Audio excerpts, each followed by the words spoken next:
Shalom sahabat yang baik hati, salam sehat selalu bagi kita semuanya. Marilah kita bersatu di dalam doa. Allah Bapa dalam Yesus Kristus, terima kasih Tuhan, Engkau sungguh sangat baik memberkati kami di dalam perjalanan hidup kami. Kami senantiasa menerima berkat kemurahan-Mu, kami senantiasa menerima kasih-Mu dan tuntunan-Mu. Terima kasih Tuhan, tolonglah kami di dalam merenungkan firman Tuhan ini. Amin. Firman Tuhan bagi kita pada hari ini dari Pengkhotbah 12 ayat 13. Akhir kata dari segala yang didengar ialah takutlah akan Allah dan berpeganglah pada perintah-perintahnya, karena ini adalah kewajiban setiap orang. Pangaripunan di sudepoda nawi tabegi oddo. Habiari de batang jalaradoti akkatonana ai ido inana si ingoton niganup jolma.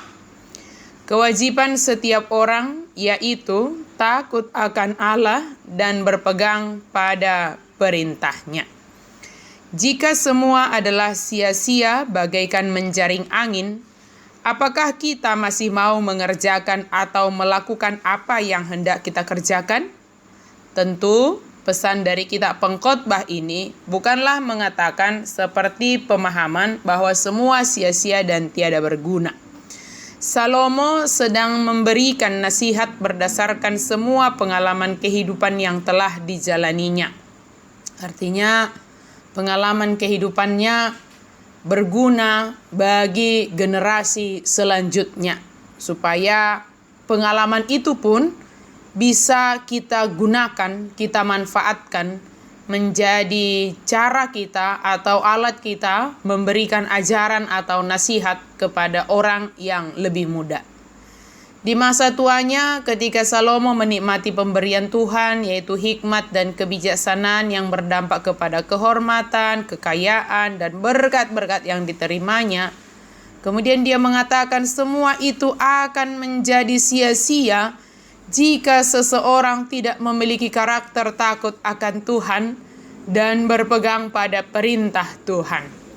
Dan sebagai kesimpulan dari kitab Pengkhotbah ini adalah untuk mengajarkan kepada kita semua agar kita menyadari bahwa kewajiban kita adalah takut akan Tuhan dan berpegang pada perintahnya. Takut akan Tuhan artinya adalah mengasihi Allah dengan sepenuh hati, segenap jiwa, segenap akal pikiran, segenap kekuatan. Dan sebagai wujud kasih kita kepada Allah, kita hormat dan melakukan apa yang diperintahkan Tuhan. Seperti ketaatan seorang anak terhadap orang tuanya, bukan bagaikan budak terhadap tuannya.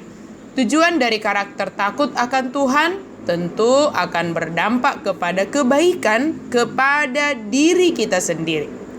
Kemudian Salomo mengatakan bahwa kewajiban kita yang kedua adalah berpegang pada perintah-perintah Tuhan.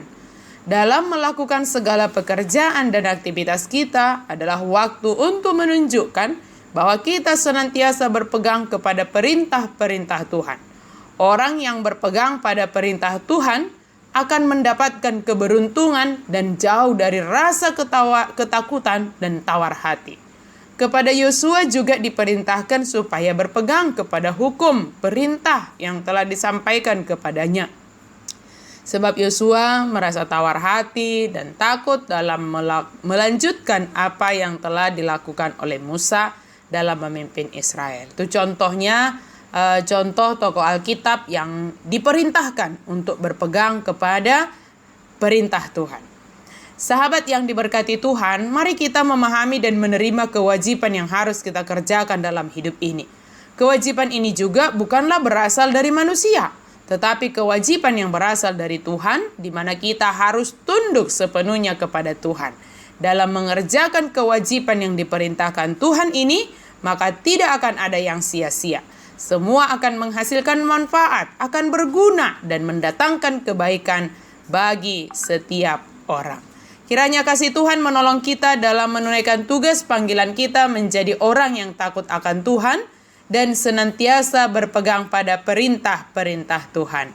Amin, mari kita berdoa. Terima kasih Tuhan untuk firman-Mu. Biarlah kami kiranya pada saat ini semakin teguh di dalam kewajiban kami, yaitu biarlah kami menjadi orang yang takut akan Tuhan dan senantiasa berpegang pada perintah. Mampukan kami ya Allah, dalam nama Yesus kami berdoa dan bersyukur. Amin.